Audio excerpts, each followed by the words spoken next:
9-й отчетный концерт оркестра народных инструментов имени Утара Хунцария. Каждый год музыканты стараются сделать выступление особенным. В этот раз изюминкой были гости. На сцене Госфилармонии сыграл гитарист группы «Звери» Герман Осипов. Он обладатель Каннской пальмовой ветви за лучший саундтрек. В 2018 году он получил ее за музыку к фильму «Лето». Он автор песни на стихи военного корреспондента Семена Пегова «Абхазская виолончель», а исполнил в филармонии ее певец из Донецка Алексей Булгаков. Меня не взять и не остановиться.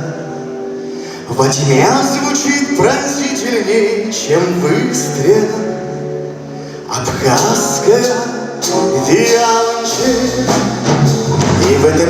По словам Германа Осипова, стихи Пегова настолько самодостаточные, что сами диктуют ритм.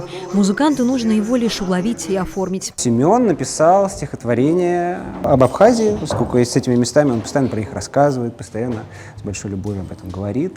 И вот родилось стихотворение, на которое была придумана музыка, Леша ее спел, и, на мой взгляд, получился хит. Семен пишет преимущественно все-таки стихи, а не тексты песен. Но некоторые его произведения, они сами собой диктуют ритм и мелодию.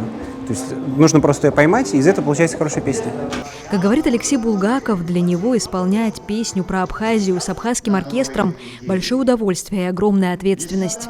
Я вообще очень горд и рад стоять в одном строю на одной сцене с такими профессионалами своего дела, как оркестр имени Утара Хунцария. Это колоссальнейшая энергетика.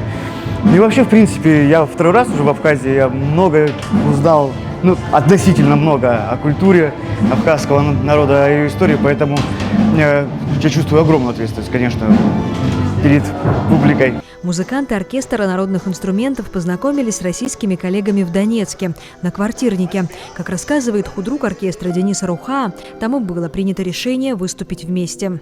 Так скажем, мы с ними познакомились, как сам Семен говорил, на Квартирнике в Донбассе, куда были приглашены Семеном Пеговым.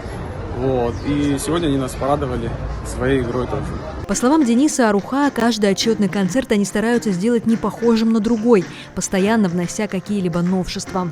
Стараемся вот этот вот отчетный наш концерт сделать более насыщенным, более интересным, так как мы его проводим один раз, как говорится, в году, и мы стараемся сделать нашу публику. Сегодня, конечно, сложно удивить чем-то, но порадовать искусством музыкантов с других регионов России. Пока что России. Надеемся, что будет как-то по-другому тоже, но вот как-то так. Всегда на концертах оркестра народных инструментов имени Утара Хунцария зрительный зал переполнен. В следующем году оркестр выступит с отчетом 10-й, юбилейный раз. Как говорят музыканты, зрителей ждет грандиозный концерт. Марианна Котова, Тимур Гугохия, Абаза ТВ.